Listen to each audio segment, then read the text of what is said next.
Hey, what's up guys? Welcome in. My name is Goose and today I want to talk about my top 5 quality of life issues that I think Gray Zone Warfare needs to implement in order to help with things like player retention and player experience and help keep the game going strong. First, let's talk about the low-hanging fruit. Negative. All birds are in the air. Now, I know this is something that everybody would like to see fixed probably as fast as humanly possible. There are 16 players per faction, per map, and there's only 4 helicopters available to those players at any given time.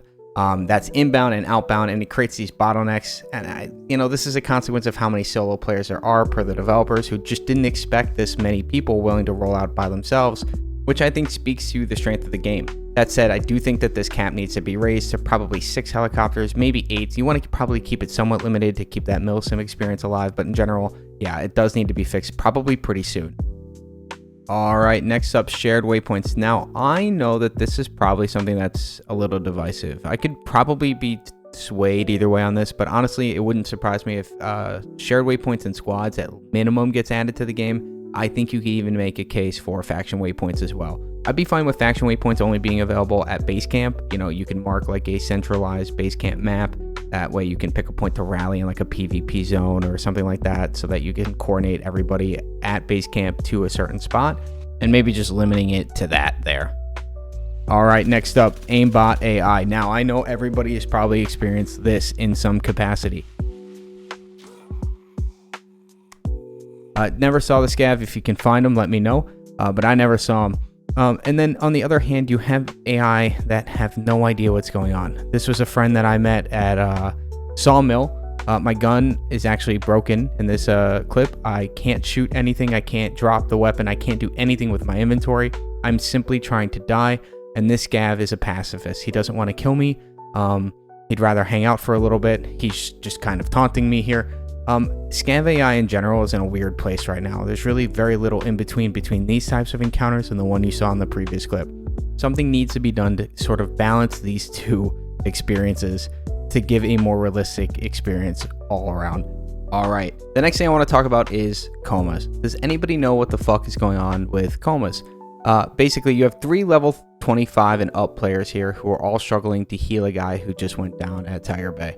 Now, I know now that the meds actually need to be in your rig or in your pockets, but that said, you still need to examine them first in order to see where their injuries are so that you can apply aid where it's needed, and none of us can get the examine window to pop up at all. That's the problem. So I'd like to see this fixed. This is a feature of the game that I think is kind of crucial, and so it needs to function very well in order to get players to use it correctly, and there's really no tutorial on it, so I'd like to see something like that as well. All right, next up, selling ammunition. Why do magazines come loaded? It ends up being kind of cumbersome because you have to unload every mag that you get because you're probably not going to use the ammo it came with. And then what happens is you get this situation where the old ammo is now cluttering your inventory. You want to get rid of it. And it's actually faster to destroy it than it is to sell it because the stack defaults to half the stack instead of the full stack, which makes it very awkward overall and kind of time consuming to sell.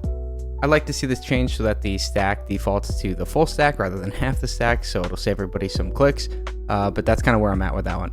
Alright guys, that's all I really had for my quality of life issues. Now, none of these things should happen before the optimization takes place of this game. You still have players struggling to even get access to the game who have pretty good rigs because optimization is in kind of a bad spot right now.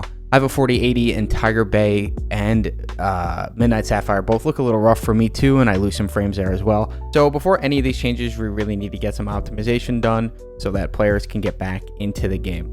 Now, that's really all I had for you guys in this video. If you guys found the video interesting, like and subscribe, all the YouTube stuff. Leave a comment, let me know what quality of life issues you would like fixed or what's really been bothering you, and I will see you guys in the next video.